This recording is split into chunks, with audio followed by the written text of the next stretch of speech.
Hello, it's Dougal Allan here, current World Multisport Champion and Challenge Wankaka course record holder, and you're listening to the Physical Performance Show. Failure is not an option. I've had my ups and my downs.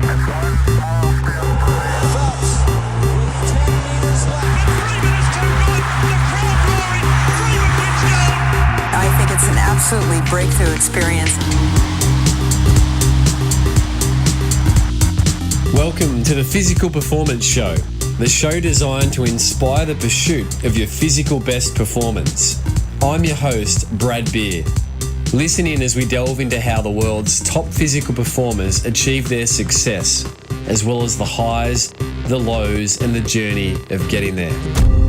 Let's get ready, set, let's go.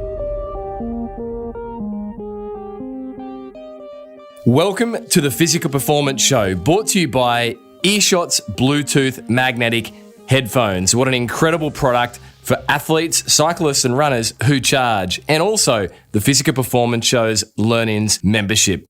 I'm Brad Beer, sports physiotherapist and exercise scientist by trade and training, and founder of Pogo Physio. Each week we'll bring you the latest and greatest information and inspiration designed to help you perform at your physical best.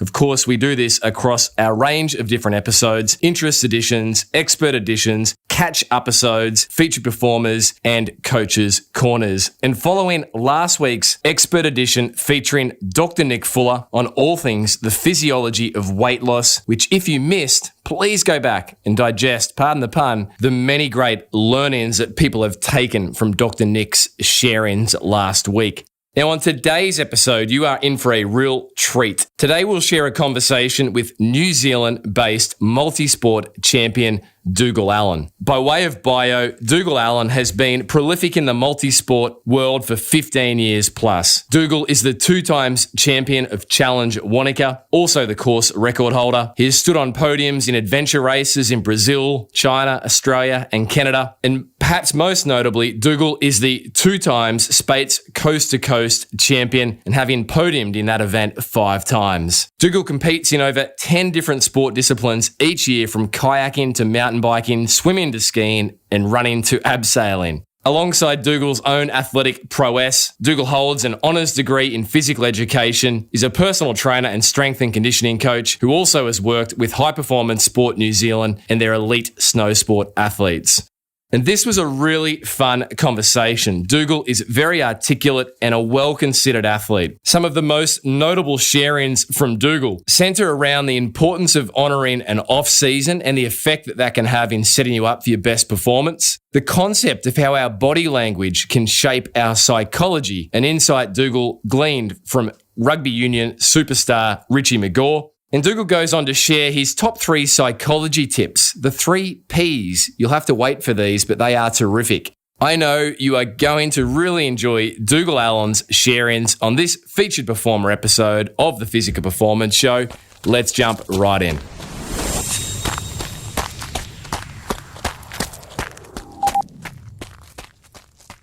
Dougal Allan, welcome to the Physical Performance Show. Thank you, Brad. It's a pleasure to be here, and I'm conscious of the role of honour that have been featured guests on your show. So it's a huge privilege on my part to be asked to come along. Dougal, you are very much a valid guest. Your bio, as per the top of the show, is quite extraordinary, and you're not finished yet, let alone the coaching contributions you make into the multi-sport and endurance community. But we theme this show the highs, lows and learn-ins. But before we even throw there, I really enjoyed your most recent Instagram post, which I'm going to read it out. It says, "Time to climb out. Off-season has been great. I've put on 5 kilos, grown hair on my legs, but unfortunately not my head, and slept and eaten without much thought. I've also spent heaps of time with my family and planned plenty of my athletes' next 12 months of training out. But now it's time to ease my way back into some sort of training routine. It won't be pretty and things will be very slow to start with, but it's a long road ahead. Check your race calendar out in your bio. If experience has taught me anything, it's to respect the importance of an off season." So I think that's probably a nice place to start. Great post, by the way. You're coming off an off-season. Maybe we just explore what an off-season looks like for you now as an experienced athlete and maybe how it differs to what you maybe did in the past. Yeah, well, I am a slow learner because I'm saying I understand the importance of an off-season now, but I have been in the sport for about 15 years, so it's taken me the best part of those 15 years to understand and respect the value in an off-season and the power, I guess, that lies hidden in getting your off-season right. But I mean, first of all, I have to acknowledge the gratitude, I guess, I hold for having had a race season at all. I've had about an 8-month race season beginning back in October here in New Zealand. And without being able to leave New Zealand shores, I managed to race probably on average once a month here in New Zealand. So first and foremost, I'm conscious that there will be a lot of listeners to the show that would have loved to have had a season. So I'm respectful of those sorts of people. So I did have a big race season here in New Zealand, and it finished in March with a race called the God Zone.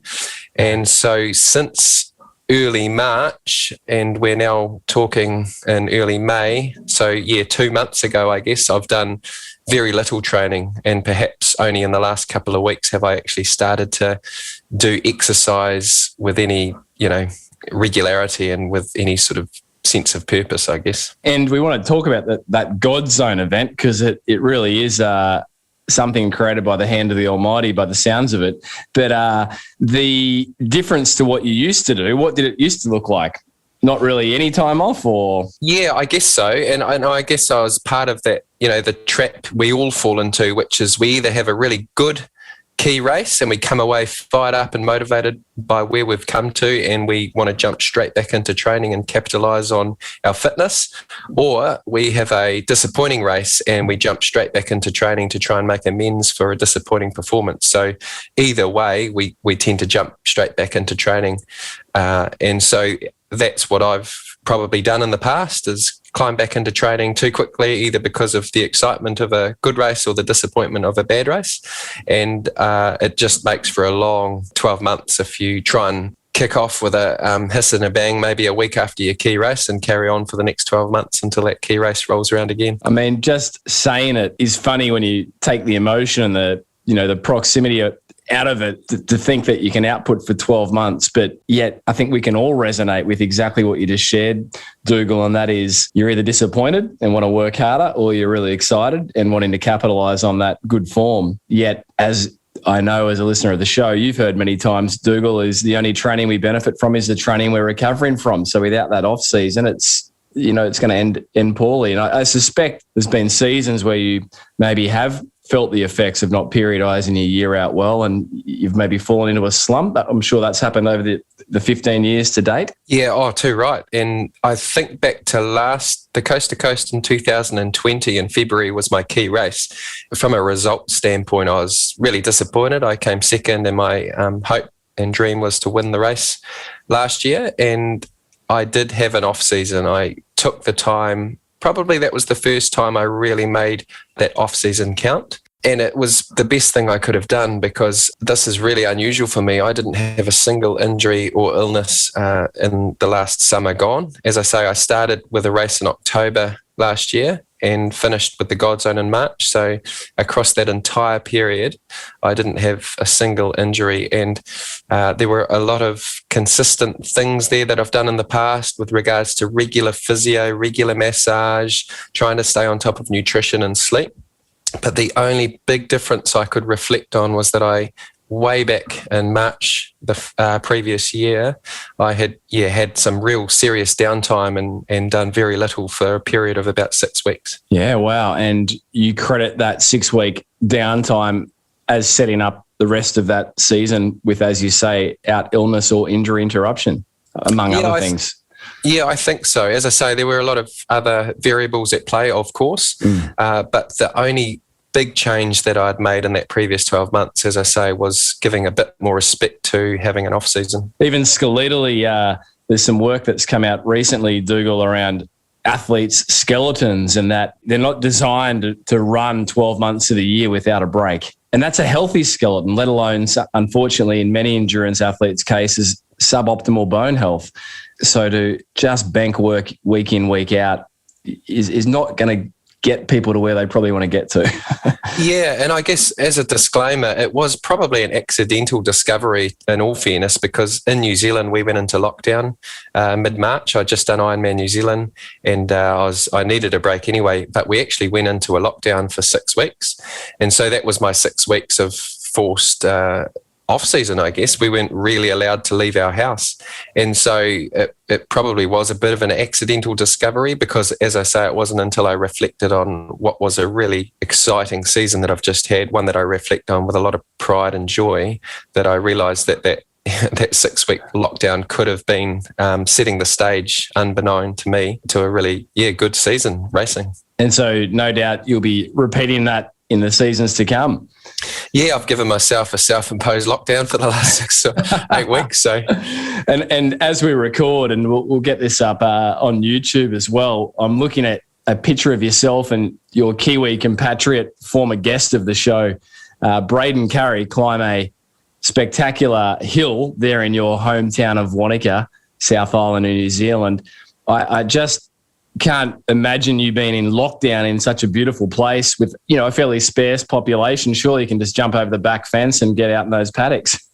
Yeah, I remember writing a blog about it actually, and describing it almost like the forbidden apple in the Garden of Eden. You're looking at these beautiful mountains. You're not supposed to go out and touch them, but you're so tempted by it. Yeah, and on the Wankaka side of things, we want to explore the God Zone, this 130-hour event that you teamed up with All Blacks captain, New Zealand rugby union superstar Richie McCaw.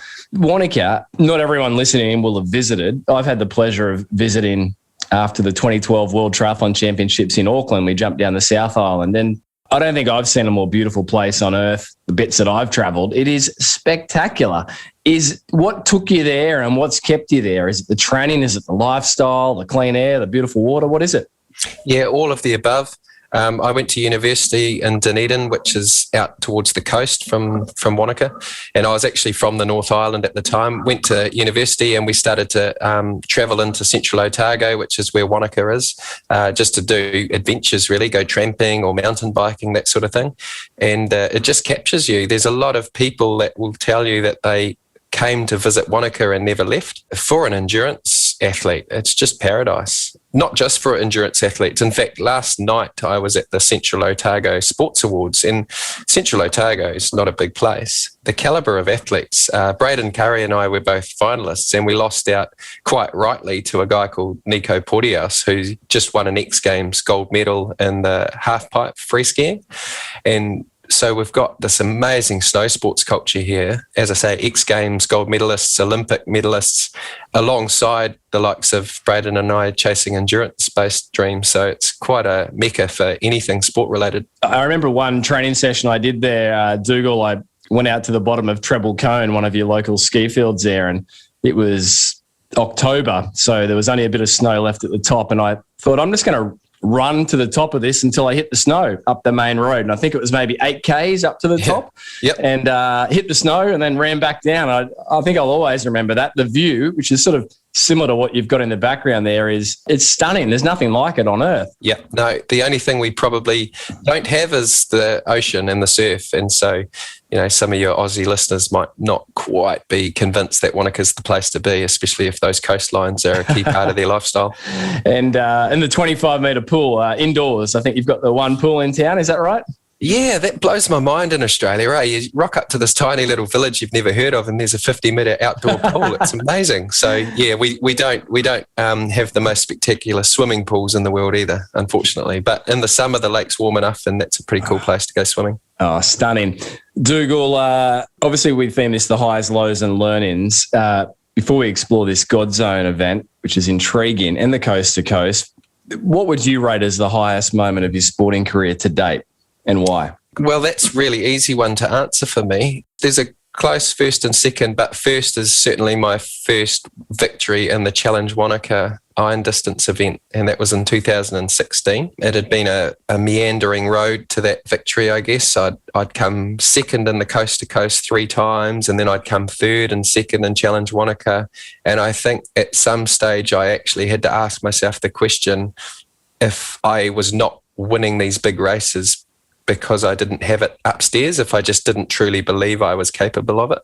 And so that win for me was this moment where I knew that all along I had the belief, and I could no longer question whether, my mind was at a level where I could win on the big stage. And that was a goal event for me, and it was at home, and it was just a really special experience. And is that the year you set the course record there for Challenge Wankaka? No, that was the following year, actually. So really satisfying to go back and defend, I guess, but to get that course record was pretty special, because the Challenge Wankaka Roll of Honour is pretty impressive, I guess, when you look back and see names like Chris McCormack and people like Richard Usher, who's a bit of a legend over here in New Zealand. Yeah, so anyway, it was pretty cool to go back and defend. And the hometown support, yourself and Braden, amongst snowsport athletes and everyone else, you must get a lot of friendly waves and support around the community out in the road. Yeah, absolutely. It's a pretty endurance mad community. Everyone here just loves to get involved, and there's people just all walks of life. My old swim coach, Fee Fairburn, she's just an everyday person, and she's very unassuming. And anyway, one day she went and swam the length of Lake Wanaka, which is 48 kilometres, and she did it. It took her. She started in the dark and finished in the dark, and that to me was just an example of the sort of people you bump into around this community. So when Braden and I race, it's pretty cool, because you can sense that people aren't just cheering for you, but they're on their own little missions, and they appreciate what you do because they're probably doing something similar themselves. How fantastic. And Dougal, let's go to the coast to coast. It's an event growing up around in multisport here in Australia, which certainly I've heard of many times. Perhaps people in the Northern Hemisphere may not be as familiar with it as the Southern Hemisphere athletes and listeners. But can you just explain what this coast-to-coast event is? It's quite the event. Yeah, it's got an amazing history. It started it's almost as old as Ironman, actually, Kona. So I think Ironman Hawaii might be a couple of years older than the Coast to Coast, but we've got our 40th anniversary next year of the Coast to Coast, and it basically traverses the South Island from west to east in the space of a day. You can do it in 2 days, but the elite race happens in the space of a day, and it involves cycling, mountain running, and kayaking down a whitewater river. And the winner is usually around 11 hours for the male, 12 hours for the female. So it's a big day out. As I say, a rich history, and something that's sort of become almost like a rite of passage for Kiwis, but also a very recognisable event now around the world. And I know across the ditch, there's a lot of Aussies that have their eye on it. Luke McKenzie and Luke Bell are a couple of names that spring to mind. So I hope to see a couple of those guys come across. But your very own John Jacoby has obviously won it in the 90s. So Australians aren't foreign to the concept of coming over and being competitive in our race. In your race. And starts on one side of the South Island and goes to the other side, hence the name Coast to Coast. Yeah, so there's some real magic in that, obviously. I think the Australian Coast to Coast would take several months, but we get to do it in a day. And traditionally, you touch the water at the beach on the West Coast as you wait for the start, and then you go and touch the water on the East Coast in Christchurch after you've crossed the finish line. The legs, what's it comprise of? Dougal? Well, it's sort of like a Le Mans start, I guess. You sprint 2 kilometres off the beach to get to your bike, and then it's a bunch ride, more or less, up into the mountains. And then one of the key, I guess, stages in the race is the run, which takes you up and over the main divide of the Southern Alps in New Zealand. There's not too much of a track, really. You're sort of following a river up and over the pass, and then another river back down the other side once you cross to the east coast. Another little bike ride that basically just gets you to the river, and then it's a 70 kilometre kayak down the Waimakariri River, which is grade 2 river, goes through the Waimakariri Gorge, which is what we call the Southern Hemisphere's Grand Canyon. It's pretty majestic through there. And then you've got a 70 kilometre cycle, which is non-drafting for the elite race into Christchurch. So almost always a headwind. Climbing on your time trial bike when you're about 9 or 10 hours deep, I can tell you, it's a mind over matter battle, that one. Gosh, and just to break down the first bike leg, how many kilometres is the first bike leg? 55 kilometres. So the 3 bike legs, one's 55, the middle one's 15, and the last one's 70. Okay, and then the run legs are the run leg is 30K. Yeah. The first one's only about 2, so I guess you'd call it 32K total of running. And the winning margins with your 2 titles for Coast to Coast, what are the winning margins in a as you said, an 11-hour for the male sort of type finish time? Yeah, it's often quite close, I guess, almost like in an Ironman where a couple of minutes might sound like a lot, but when you're out there racing, it doesn't feel like much. It's a puncture or it's a bit of hamstring cramp or something. Yeah, so I won it this year with a winning margin of about 9 minutes. And to be fair, that's probably a bigger margin than you'd see on average between competitors. Yeah. But yeah, the winners are usually around 11 hours. I think the course records a spot over 10 and a half hours, but of course conditions have a big part to play in that. Wind and river levels especially. The practicalities of fueling with, carbohydrate ingestion, it's quite the operational exercise, I suspect, getting your fueling right, nutrition right, on a 70K paddle. I mean, people are familiar with carrying stuff on bikes and getting by on runs, but paddling must be interesting. What do? Jam it all in the craft? Yeah. Camelback. Yeah. Multisporters, by their nature, are often quite creative and innovative with things. And so you see all kinds of systems, but one of the key things there is having a good setup where you've got straws running up to your mouth so that you don't have to take your hands off your paddle necessarily to eat. So for me, I've got 4 straws sitting next to my mouth, almost like I'm playing the organ pipes or something. One of those straws goes directly into the bottom of my boat through a hole into the river. So again, the fortunate thing about being a Kiwi is you can drink straight from our rivers a lot of the time. Wow. So that gives you no excuse to get dehydrated, I guess. You're sitting on literally billions of litres of water. And then, just everyone's different. I use perhaps a mixture of sports drink, some gels, and even like a meal replacement. Yeah. And training people are familiar with swim, bike, run, but throwing in a 4th discipline here in Australia and obviously New Zealand there as well, people are quite familiar with surf sports where you've got 4 disciplines essentially: swim, board paddle, ski paddle, and running.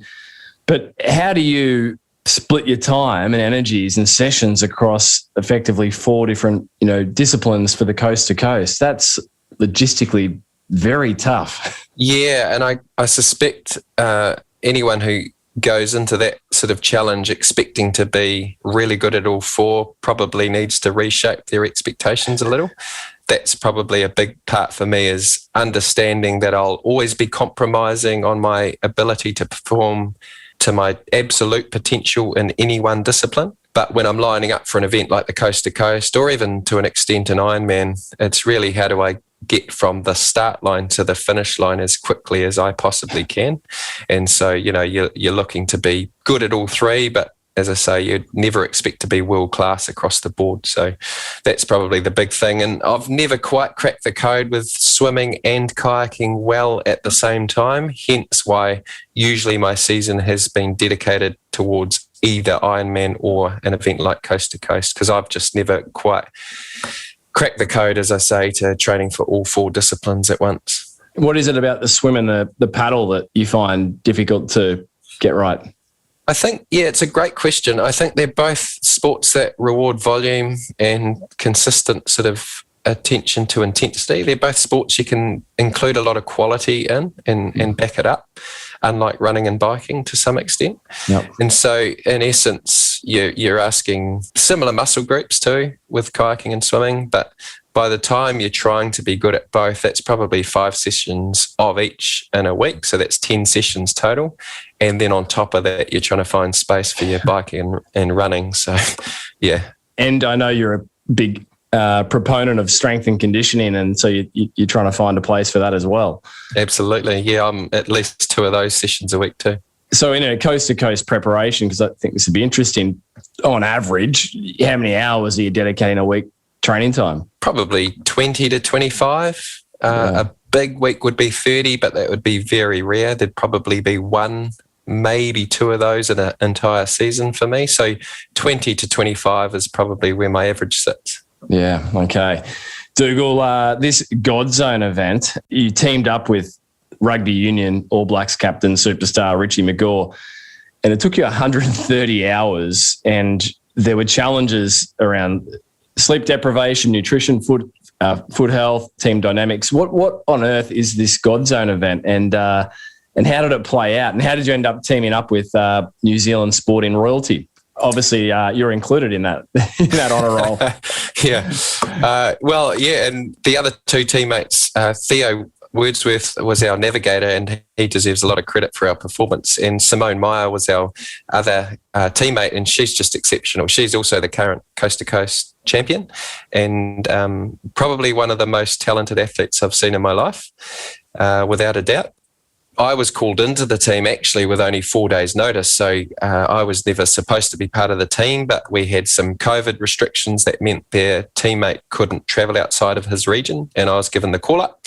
And so that's how I came into the team. But as you say, Richie McCaw here is sporting royalty. He's probably sporting royalty really wherever he goes in the world. Yeah. And I have to admit that was definitely an attraction to me, making the decision to go and race. It's not every day you get an opportunity to pick the brains, and I certainly did pick his brains over 5 days non-stop racing, because he's known to be incredibly mentally tough. I guess was a bit of a footprint I think he left on the game was just his mental approach to sport. So I was pretty keen to see that firsthand. And the God Zone, to answer your question, is a form of expedition adventure racing. So adventure racing, I guess by definition, is a team off-road multi-sport competition. So usually involving kayaking or rafting or both, off-road trekking / running and mountain biking. And you can either have stage racing where it's you stop at the end of each day and start again the next day. You've got an event called the Red Bull Defiance in Queensland, which is a good example of staged adventure racing. Or you can have expedition adventure racing, which is a non-stop format, which is what the God Zone is. And usually any expedition adventure race on the World Series has a expected winning time of about 4 to 5 days. I'm curious. The question has to be asked. What did you learn then from Richie spending 5 days with him, picking his brains, and how has that potentially shaped your mental approach to sport? Yeah, great question. I learned a lot, so I won't disappear too far down the rabbit hole. But I think one of the most intriguing insights he offered me was this concept of body language and how you approach sports psychology through body language. And so early in his career, he talked about his default position when under pressure was to put his hands on his knees and lean forward and look at the ground as he sort of collected his thoughts. And through the course of his career, he started to understand the importance of standing tall, shoulders back, eyes up. And as the captain of his team, he realized that becoming big and looking confident had a flow-on effect to the confidence around his teammates, but also sent messages to the opposition. You know, if the captain is apparently under pressure, but there he is standing tall, shoulders back, eyes up, he looks confident, right? So it's intimidating to see that on the opposition side of the field. So that's just an example, but I just found that so intriguing, but also so applicable to anyone in life, I guess, not just in sport, but just in life, how body language can shape psychology. When you say it, it seems so apparent, but it is quite a light bulb moment, isn't it? It makes, I think on hearing that, most people will be reflecting on how they show up at their local event or their A-season race or whatever it is. You know, how are we showing up with our body language? So does that mean through this God Zone challenge, Dougal, you didn't have your hands on your hips at any stage and bent over in half? You were standing tall and proud? Well, yeah, perhaps when people were paying attention to me, I was trying to stand up tall, but there were definitely times where I had my hands on my knees. Yeah, fascinating. And were there any other learnings you took from not just Richie, but your other teammates? I mean, anything that you've taken from this pretty epic challenge that you'll apply now across your multi-sport endurance competition? I think just the power of teamwork, you know, like we didn't know each other coming into the race. I knew Simone. I've raced with Simone a lot, but I didn't know Theo, and I only knew of Richie McCaw because I'd watched him on telly for 15 years. And so we really had no right to be competitive against really experienced teams, because in this sport, you know, teamwork is where it's at. You either succeed or you don't, really, based on how you operate as a team. And so we just clicked. We just had 4 personalities that were willing to put the team first and to look after each other, keep each other safe, monitor each other's wants and needs through 5 days of racing, which is easy to do on day one when you're fresh. It's another thing altogether to do it on the third night when you're running on empty, from a sleep standpoint, nutrition, fatigue starts to set in. So when you're under pressure, your true colours start to shine, and that's something I took away from this race was the importance of teamwork and how fortunate I guess I was to become part of a team at short notice that really had the right approach to that side of the race. And what was the outcome in the end, Dougal? How did the results play out? Well, we came second to Team Avea, and they are the current world champions in adventure racing. They're a Kiwi outfit, but generally regarded as the greatest adventure racing team we've seen in the world. Wow. And so they were always probably going to win if they didn't sort of stuff anything up. And so when I got up to the God's Own race and sort of collected my thoughts, because it had been a bit of a whirlwind 4 days trying to get myself organised at short notice, my wife Amy said, "Hey, how do you expect to go?" And having looked at the teams and the course and things, I said, "Listen, I think a top 5 would be pretty amazing, and I think we're capable of a top 5. So for it to transpire the way it did and for us to finish second, was pretty special."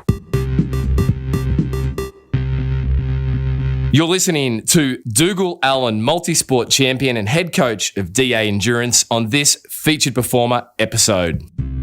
Support for today's show comes from the very good folk at Earshot's headphones. Just like today's featured performer, Dougal Allan, Earshot's technologies were forged in New Zealand's heart, where co-founder James Bell Booth was training for the T42 adventure race, and he became frustrated by the constant distractions of his headphones dislodging and falling out. So the team set about creating Earshot's Bluetooth headphones, which utilize an innovative, first-of-its-kind magnetic ear clip design. This unique design ensures it can withstand the sharp shocks, speed, and functional movements of action sports, unlocking new freedom of movement without compromising on sound.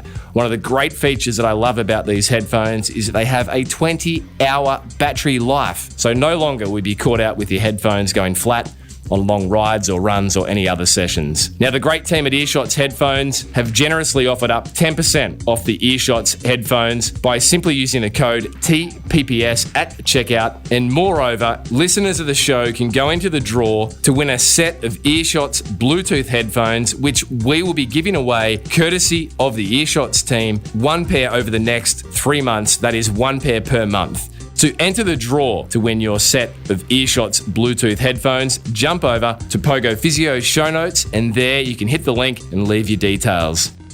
Support for today's show also comes from Pogo Physio's online telehealth consultations. If you are an endurance athlete struggling with bone, tendon, or joint-related concerns, then rest assured our online 45-minute consultations can help you get back to your physical best, as they have already helped endurance athletes worldwide to date get back to their physical best. If you'd like to book your 45-minute online consult, jump over to pogophysio.com.au/telehealth, or you're welcome to get in touch, b.beer@pogophysio.com.au.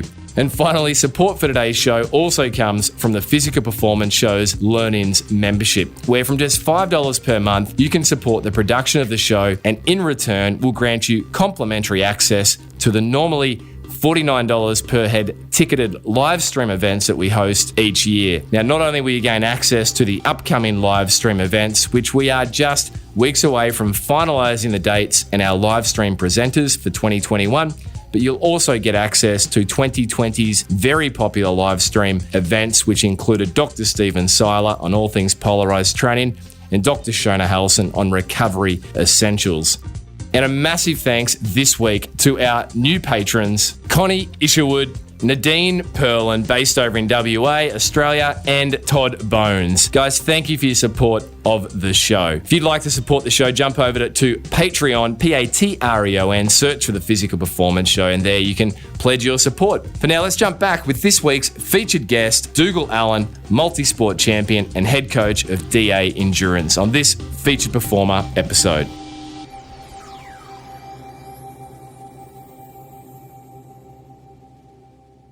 the darkest day in your athletic career to date. What would you say has been the darkest, most challenging time in your athletic career, Dougal, and why? Oh, I think when you've been doing it for 15 years, as I have, there's been lots of dark moments, but one that springs to mind is Ironman Canada. I went across to do Ironman Canada in 2015. My wife, Amy, came with me, and our son, Flynn, who was only about 8 months old at the time, came too. And I'd invested pretty heavily in getting to Whistler to do Ironman Canada. You know, you sort of max out the credit cards and you sort of prepare and hope for the best. And unfortunately on that day, despite there being 30-degree days leading up and bushfires and things, the rain everyone had been praying for the bushfires finally came. And I think it was about 8 degrees on the bike, and I ended up hypothermic and having to pull out. That was just a rock bottom moment. I remember sitting in the medical tent with the emergency blanket. Some consolation was that Luke Bell was on my right and Paul Ambrose was on my left, both in emergency blankets too. So that was somewhat comforting. But I remember just sitting there in tears and just trying to understand what I'd done as a father and a husband to bring us to the situation where I really had no idea how I was going to pay back the credit cards, because I'd actually planned on making some sort of prize money. I was relying on prize money. And so that was just a rock bottom moment. But as is the nature of sport and life, with the right attitude, I guess, without going into too much detail, 2 weeks later, I was standing on the podium in second place at Ironman Sweden, flowing across the world to try and make the most of the fitness I knew I had.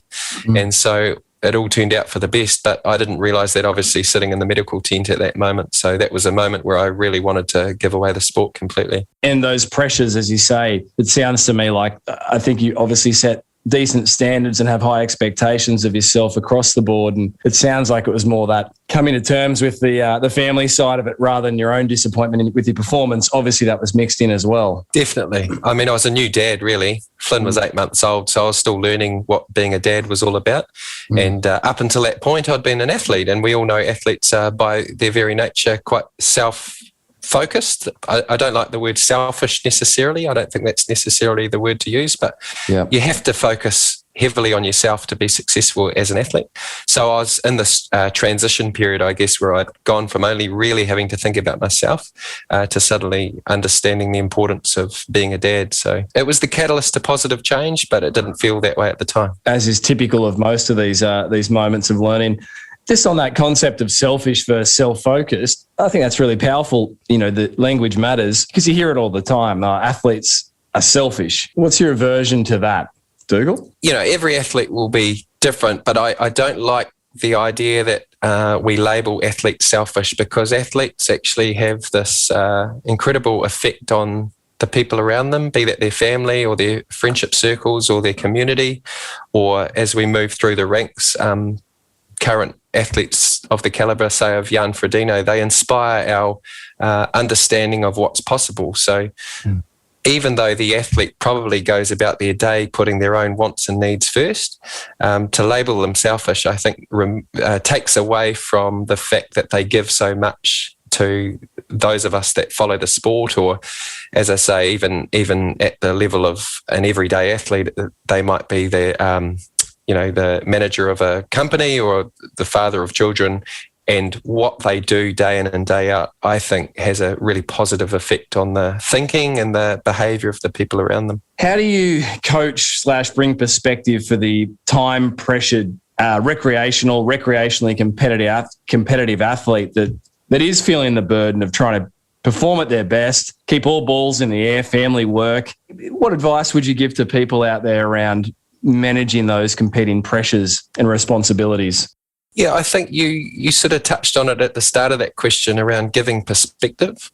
And that's something I feel is one of my key roles as a coach, is to continue to factor in the bigger picture. Athletes will always become quite microscopic in their view. They're focused on the next session. You know, we all know as an athlete, anyone who's an athlete or is married to an athlete, that the last session has sort of defined their attitude. If they have had a bad swim, then suddenly they're a crap swimmer. If they nailed their swim, well, look out, world, I'm coming for you. And so as a coach, I think it's bringing perspective all the time to the bigger picture. And as an example, I guess through COVID times, I've had athletes that have qualified, say, for World Championship events and haven't been able to go, or the event's been cancelled in the most part. And so there's this awkward conversation that takes place where they've trained for, let's call it 16 weeks, and they're 4 weeks out and the race gets cancelled. And the question I sort of ask at that time is, do you regret the last 16 weeks? And they will almost always say that they don't regret it, because here they are, fit, healthy, prioritising what they consider to be important to them, their physical and mental health, I guess. And so had they not had that event, which has now been cancelled, as that carrot, perhaps they wouldn't be in that same mental and physical state. So I think that's answering your question, but in effect, it's bringing perspective all the time to my athletes that I work with. Which needs to and will shift, particularly in this ever-shifting landscape of a world which we're finding ourselves in pandemic-wise. It can shift week to week. It's not a set situation. I really like that. And that question, do you regret the last X amount of weeks? I think I'll be adopting that into my own self-talk, Dougal, around different things in life, not just sport. And on the psychology front, I think you've got a lot to share around this, Dougal, from your experiences. You commented at the start that the 2016 Challenge Wankaka win was so special to you because it was the race where you went from podium finisher, pointy end of the field, to actually, for the first time, getting the victory. And that instilled belief in you that you did have what it took. You used the term upstairs to execute. What tips can you share? Maybe I'm putting you under pressure here. Top 3 psychology tips for athletes in getting the best out of themselves, Dougal Allan's. What would they be? Yeah, and I'm not a psychologist, obviously, so a little bit shy saying this because you'll have some sports psychs that will listen to this. But from an experience point of view, certainly number 1, without doubt, is to be process focused. And it's so easy to say, it's so hard to actually follow through on. My best races have come literally when I've nailed that aspect of my psychology leading into and during the event. And so how that looks really in real terms is being in the moment, focusing on what needs to happen here and now. If I'm on my bike, it might be keeping good smooth pedaling circles, staying down nice and aero. It's got nothing to do with the guy that's 5 minutes up the road. It's got nothing to do with the fact we've got a headwind, but then when we turn, we've got a tailwind. I've got no control over the weather or the other competitors. And so being process focused, I guess, is number 1. Yep. Number 2, I think, applies probably a little more broadly, but it's just to be patient. And it probably relates a little bit to that process thing, but I have conversations with younger athletes and it's amazing how much they want to happen right now. But there's something beautiful about just having a patient approach to the sport, and even on race day. My coast to coast this year, I didn't lead the race until 10 hours into the 11-hour race, and in hindsight, I was so proud of how patient I'd been in trusting my plan. So patience. Yeah, and so thinking out loud here now, because number 1 and 2 came pretty effortlessly. So we've got number 1, stay process focused, be in the moment. You gave that great example of not being able to control the weather, not being able to control the headwind, tailwind. Can't certainly control your competitors. Number 2, be patient. You gave the great example there, Dougal, of the coast to coast win most recently, not taking the lead until 10 hours into an 11-hour race. And the 3rd top psychological tip to get the most out of your performance? Yeah, I could almost call this my 3 Ps, because the 3rd word, which we've already talked about, is perspective. And I really liked, forgive me for not remembering the surname, Rory. What was Rory's? Rory Darkins, positive psychology researcher, Sydney-based, former expert edition. Loved his podcast, listened to it 3 times, shared it on my closed Facebook group with my athletes. They all gave me heaps of good feedback about that podcast. So if Rory's listening, thank you so much for your insights. But I think perspective is a good one. And he used different words to describe it, I think, but I really like the way he created perspective around things like other competitors. Are they, a threat, or are they an enabler to me as in pursuit of my own goals and my own performance? And so, just keeping a perspective around why you do the sport, what you truly want to take from your involvement in the sport. Because I guarantee if you start to peel the layers of the onion back further and further and further and really start to look into the why as to what brought you to your involvement in sport, it's actually got very little to do with results. It's so much more around what you value and who you want to be in life. And Richie McCaw, again in the God Zone, at one stage we must have been pretty sleep deprived because we got pretty deep and meaningful here, but he said, what 3 words would you want people to use at your funeral? Which sounded a bit morbid when he asked it, but as we sort of hiked our way through the mountains and had hours to think and answer his question, the words that came to mind for me were things like integrity. They had nothing to do with being a successful athlete. So perspective. Gosh. And wow, I like that. 3 Ps. Dougal Allan's top 3 psychological factors. The 3 Ps: process, focus, be patient, and have perspective or get perspective. Powerful, Dougal. And what were Richie McCaw's 3 words? Can you remember those? I'm trying to think. He really liked the word curious. And having only known him for 5 days, I have to agree. He's got a really curious mind, and it's something I remember reading about his approach to the sport. You know, he was arguably our greatest All Black we've ever had. He's certainly our most capped All Black and our most winningest player. But in spite of all that, right to the very end of his career, he was a question asker and he wanted to understand things further, and he always wanted to know more than he already did. And so his nature is very curious. And again, that was something I thought, man, I hope that I'm a curious person right through my career and right through my life.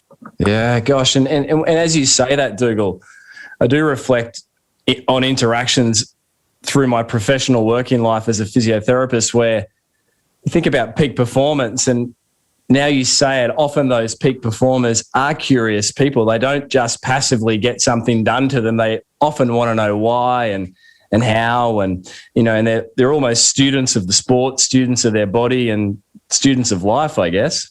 Absolutely. Easier said than done, again, especially when it's, you're in a context that you feel you know a lot about or you're well qualified in. It's hard to remain curious. I remember actually hearing you say a few times that you try and meet someone at their story when you first, have a consult. And that stuck with me too, because I think that sort of speaks to that idea of curiosity and being open to learnings at all times. Yeah, I remember hearing someone influential say once, they're a student every day in their role, and I've tried to adopt that mindset myself. I think you always feel like there's more than you realize. The further you go, the more you realise there is to know or try and learn. Final few sort of learning themes to explore here, Dougal, before we throw into a physical performance round, some rapid fire questions. Temperature control regulation. You shared that example of a dark day in your athletic career there at Ironman Canada, ending up with hypothermia and a DNF. Any advice you'd give to athletes on, how to navigate their temperature? Temperature regulation, I should say. Yeah, well, there is a saying, and I have to say I totally agree that there's no such thing as bad weather, only poor clothing choice. And so on that day, I was quite embarrassed because I'd come from this adventure racing background where you sort of pride yourself on being self-sufficient and capable in all conditions. And I just got my clothing choice wrong. I hadn't paid close enough attention to the forecast and just hadn't prepared my clothing options appropriately. So that's a big one. There's no such thing as poor weather, just poor clothing choice. And again, and your podcast keeps coming up, but Dr. Dan Plews obviously shared some really good insights around the preparation phase when going into an extreme climate. And so I think that's something else worth noting, is just how you prepare leading into that day to give you the tools that you might need in the heat of battle. Yeah. And excuse the pun. No, that's brilliant. And if you missed that expert edition with Dr. Dan Plews, fellow New Zealand compatriot there of Dougal's, do jump back with a pen and paper. They're really nice takeaways there, Dougal. And injury management, curious, across your 15 years, no doubt you've had, obviously this last season's gone well, uninterrupted by injury. But I imagine you've had numerous overuse injuries over the time. And the psychological impact of that I always see as a therapist has been probably the toughest part for athletes to navigate. The physical side of it, hey, athletes are used to pain. What advice would you give to athletes that are coming back from injury around the perspective you've learnt of navigating them over the years? It's the power of that team that you create. I remember coming into multisport and almost resenting the fact that I wasn't in this high-performance environment where I had my own personal sports psych, nutritionist, coaching, staff, all the rest that you might get in what we call a carded sport in New Zealand, but basically a sport that receives government funding. So I did resent that initially, but then I came to really appreciate it because what it actually meant was I had the opportunity to choose my own team and create my own team around me.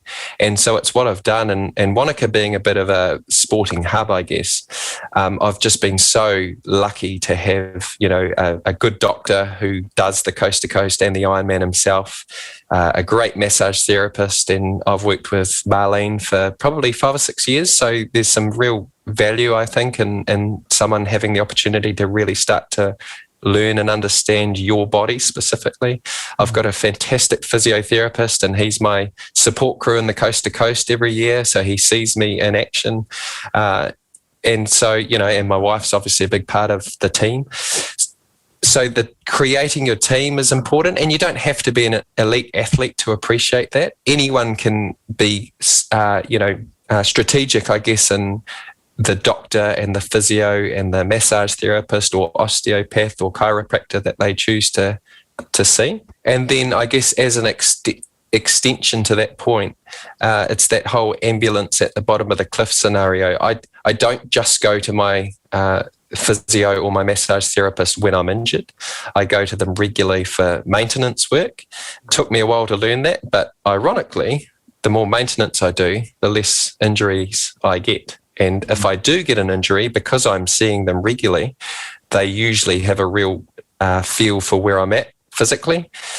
And so I usually overcome the problem faster. And let's be honest, it's an emotional time being injured. So when you've got a team that you trust, it feels like you're sharing that kind of emotion with your team and therefore getting a lot more sort of support in return.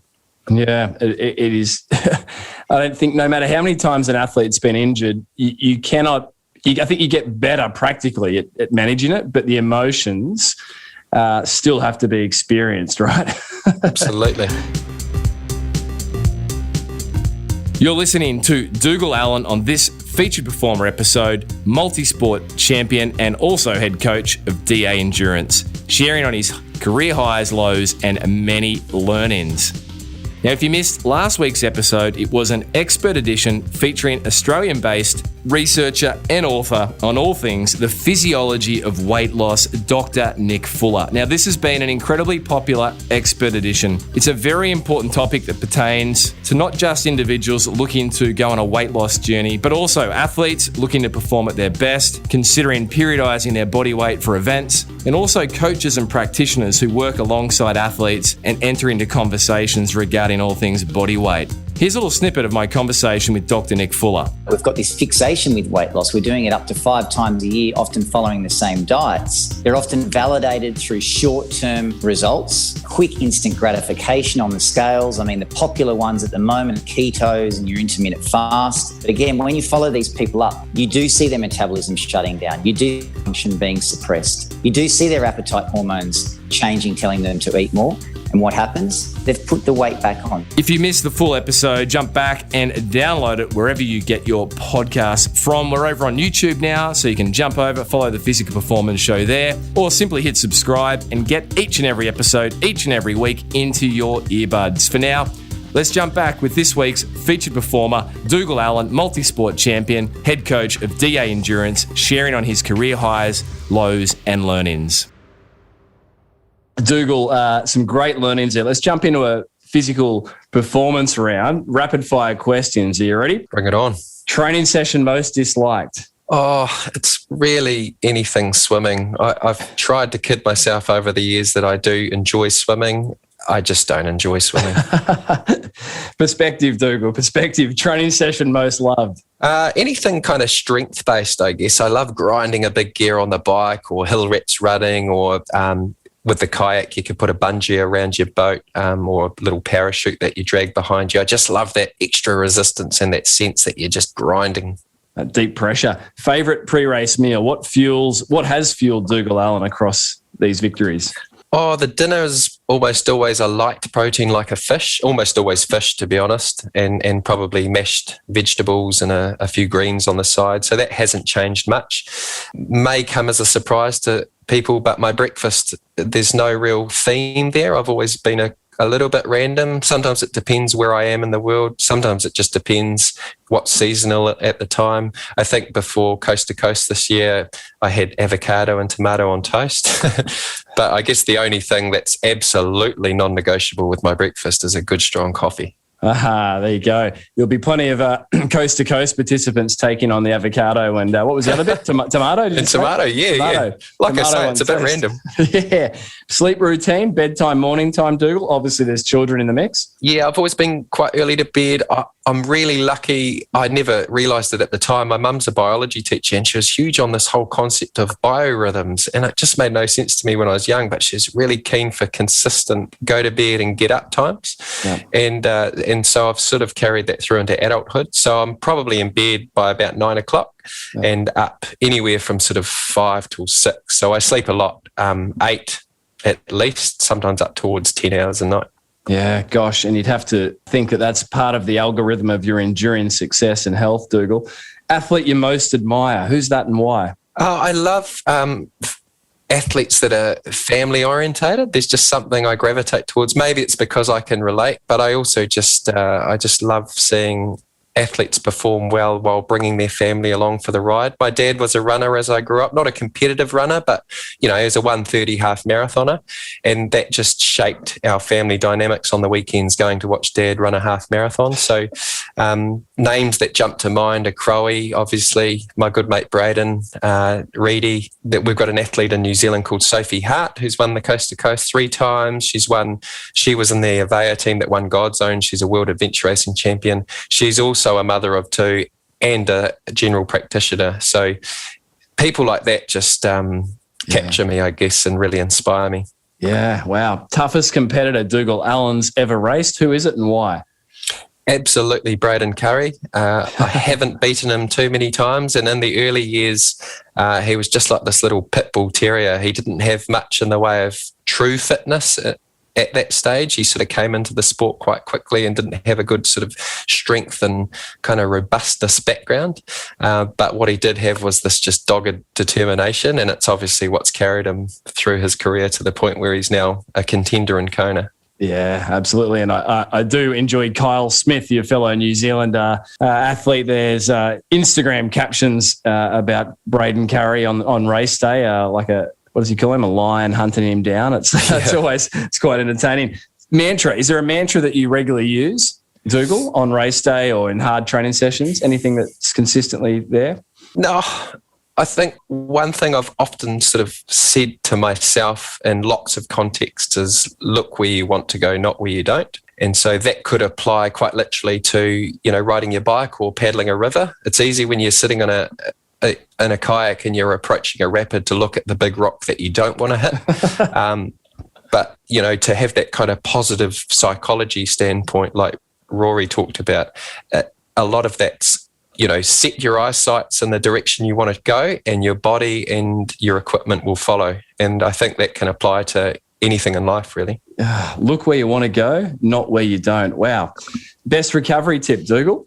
Oh, it's boring. Just sleep and eat heaps. Sleep and eat heaps. And I've got this little picture that in Wankaka there, you're just void of the, hustle and bustle. And then the picture that I have in my head is it's somehow easier to get to sleep because there's not the other distractions. But I think that's probably a little fantasy or myth, is it? Yeah, possibly. I think too, we've got to avoid this kind of glorification of not sleeping much or not eating much, it's almost a badge of honour to say I only sleep 4 hours a night. That's all I need, because it's not the case for everyone. And I think it's important to celebrate sleeping a lot and also eating a lot.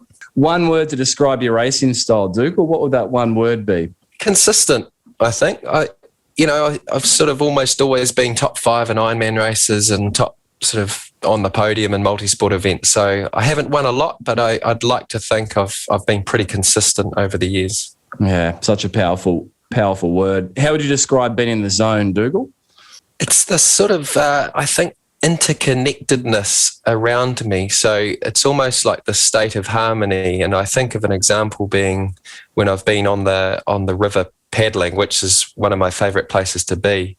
And it's almost like the river is connected to my paddle, which is connected to my arms, which is connected to my body, which is connected to my mind. Everything around me is just in this state of interconnectedness. Is there a sweeter feeling?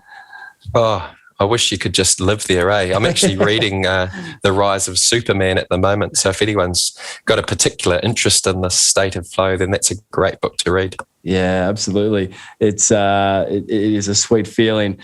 Dougal, you're out of the performance round. Well done. And we're into the final 2 set questions. Every guest of the show issues listeners with a physical challenge for the week. So what is Dougal Allan's physical challenge going to be? Well, as a coach, my athletes don't often have a problem achieving the training sessions. And so I thought about this a little bit. And my physical challenge, it's a little bit left field, but I'd like to challenge people out there to have their phone switched off 30 minutes before they plan to go to bed. And I think if you can't have everything you need to do on your phone done by the time you're 30 minutes out from going to bed, then you probably need to reorganise your day a bit better. And I'd love to know if people follow through on that challenge, if they notice any sort of difference in the way they sleep. So simple, isn't it? I think we can all resonate with it.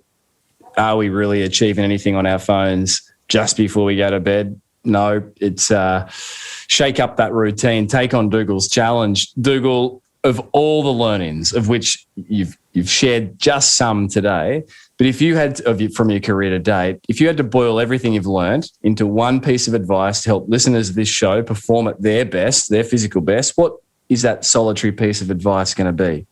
Oh, I'm a big fan of patience. I think it doesn't matter where you are in your career.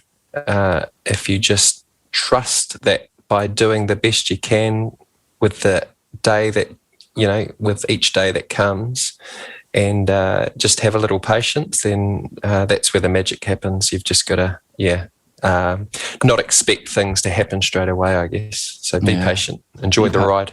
Be patient, enjoy the ride, trust yourself really to do the best you can each day, which often people say something along those lines, Dougal, to people rehabilitating when they come in for a check-in, a review. Have you done the best that you could? Yes. What else more could have you done? Because there's often this expectation that they'll do this and they've done this, and it's sort of reshaping it. It's coming back to your perspective, right? Absolutely. Yeah. And as Richie would say, shoulders back, eyes up. And as you would say, you move in the direction that you're looking towards, right? That's it. Look where you want to go, not where you don't. Dougal Allan, fantastic sharings. You're also involved with High Performance Sport New Zealand with some work with some strength and conditioning for the elite snow athletes. You're the head coach there of DA Endurance. So if listeners want to find out more about your expertise helping them achieve their goals, where can they go? And then secondly, what's coming up endurance sporting wise for you in the calendar? Yeah, so if they want to go to my website, that'd be fantastic. It's just dougalallan.com, and that sort of covers everything that I do as an athlete and a coach. And I sort of try and keep a reasonably regular blog, so love for people to go and visit that. And I'm also pretty active on Instagram. I think my tag might be Dougal_Allan. Yep, ALLAN. That's it, yep. And then as far as what's coming up, as we've sort of talked about earlier in the show, I have just come through a bit of a hefty off-season, so I'm a long way away from match fitness, I guess you could say. And my next racing opportunities will probably come in October. So there's a bit of a road ahead, but I really love that, when you've got the luxury of time, and you can really periodize and just find enjoyment in the process of regaining fitness, probably manufacturing fitness, because you've already got fitness. Yeah, that's actually a powerful distinction. And Dougal, you mentioned your blog there, which I'd encourage people to jump over and have a look at. But I'm going to throw a physical challenge, if you like, back to you. It's not really physical, but that is, there has to be a blog around Dougal Allan's 3 psychology tips: process focus, be patient, and find perspective. I think that would be powerful reading. So there you go. This is a first. I'm throwing one back on you. I like it, Brad. Well, people listening, they're going to have to check in about 3 or 4 weeks and see if I've followed through. Give yourself 4 weeks. Give yourself an extra week. All right, we've got 4 weeks. And Dougal, all the best with everything coming up on the start lines, your next start line, and also the months in between manufacturing fitness. Thank you for your contribution to the show. Thanks, Brad. I've loved every moment.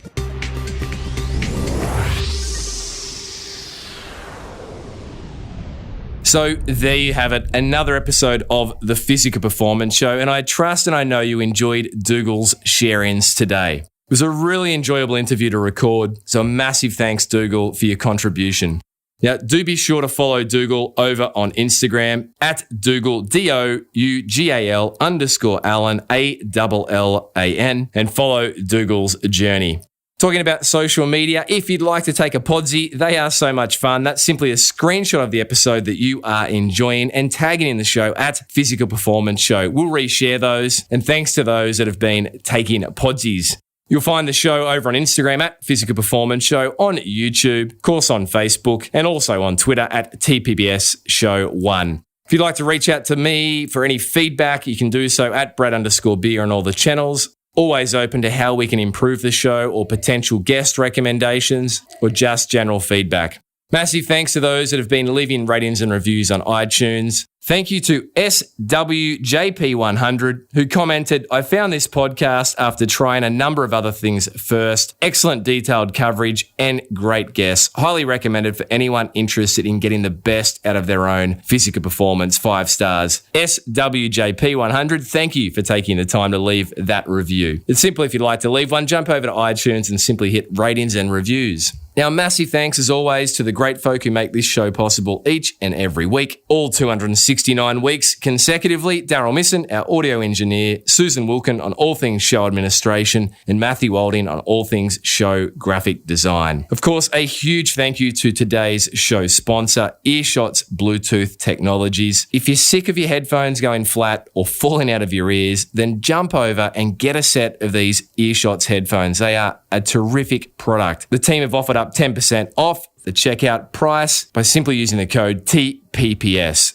And of course, you can go into the draw by jumping over to pogophysio.com.au, our show notes for the podcast with this episode, and there you can leave your name and details and be in the draw to win one set of the headphones each month for the next 3 months. Don't forget, if you'd like to support the production of the show, the Patreon Learnings membership is open. You can join listeners worldwide who have already supported the show, and in return, we want to grant you access to our live stream events. We've got Riddy McGregor lined up for our next live stream, with the date very soon to be announced, for a live stream event around a very important topic, fueling for the endurance athlete. Following that, we'll be making an announcement around our second live stream event for 2021, but it will be a cracker, one not to miss. So if you'd like to get free access to those, they're normally ticketed at $49. You can do so by supporting the show for $5 per month over on Patreon. Now, coming up on next week's episode of the Physical Performance Show, we touch on a very important topic with an expert edition around all things returning to sport postpartum. And next week's featured guest is US-based medical exercise specialist Celeste Goodson. It's a key conversation around an often misunderstood area applicable for all athletes, coaches, and practitioners. So be sure to be tuning in next week for this upcoming expert edition. Until then, keep pursuing your physical best performance. I'm Brad Beer, and this has been the Physical Performance Show.